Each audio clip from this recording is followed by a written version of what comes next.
Hello बच्चों, हम प्राचीन भारत के इतिहास के प्रमुख स्रोत के बारे में चर्चा कर रहे थे। पहले वाले वीडियो में हमने प्राचीन भारत के इतिहास के स्रोत में धार्मिक ग्रंथ को पढ़ा था और धार्मिक ग्रंथ में ब्राह्मण ग्रंथों के ऊपर चर्चा की थी। आज का जो हमारा टॉपिक है वह है बौद्ध ग्रंथ।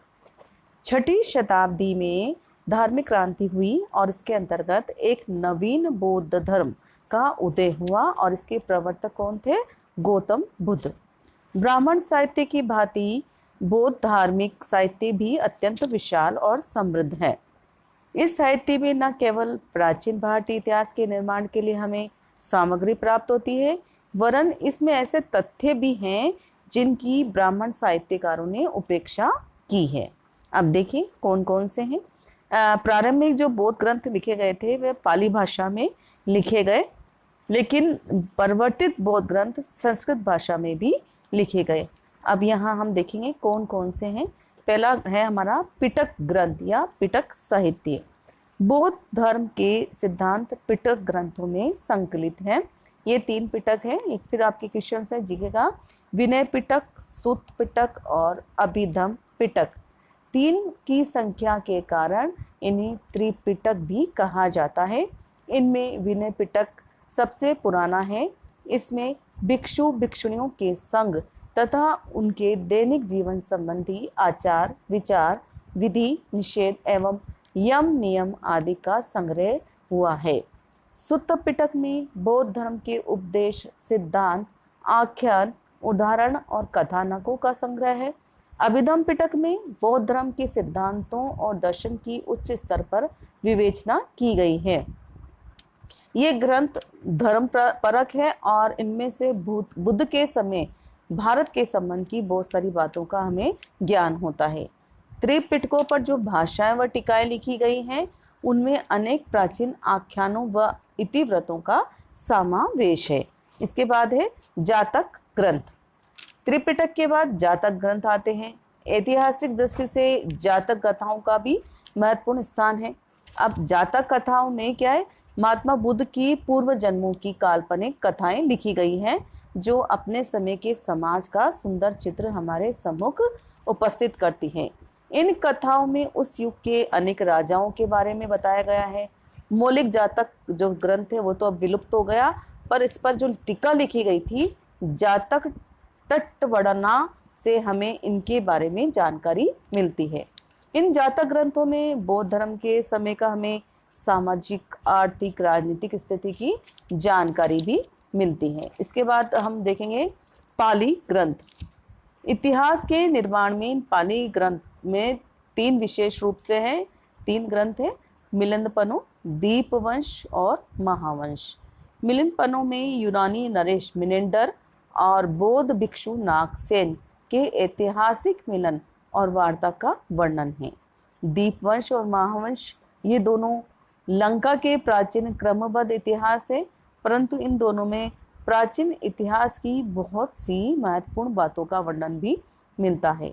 दीपवंश की रचना 4वीं व 5वीं शताब्दी में की गई थी और इसमें लंका का प्राचीन इतिहास है और इसमें अशोक और उसके जो वंशज हैं उनका भी दिया हुआ है। इसके 150 वर्ष बाद महावंश की रचना हुई थी और इसके लेखक का नाम था महानम। इसने भी लंका के इतिहास को लिखा था और उसके वंशजों और भारतीय बौद्ध आचार्यों का वर्णन किया था। इसके बाद है संस्कृत बौद्ध ग्रंथ। पाली भाषा के साथ साथ संस्कृत भाषा में भी अनेक बौद्ध ग्रंथों की रचना हुई। इन ग्रंथों में महावस्तु, ललित विस्तार, बुद्ध चरित्र, सौरानंद काव्य, दिव्यावदान, आर्य मंजुश्री मूलकल्प आदि विशेष रूप से उल्लेखनीय हैं। महावस्तु में बुद्ध की जीवन व्रत का उल्लेख है। ललित विस्तार में बुद्ध के दैवीय स्वरूप का अत्यंत रोचक शैली में वर्णन किया गया है। कनिष्क के समकालीन बौद्ध विद्वान अश्वघोष की रचनाओं बुद्ध चरित्र और सौंदरानंद काव्य में बुद्ध के चरित्र और बौद्ध धर्म के सिद्धांतों का वर्णन किया है। ठीक है, ये तो थे हमारे बौद्ध धर्म। अब हम जैन ग्रंथों के बारे में बात करते हैं।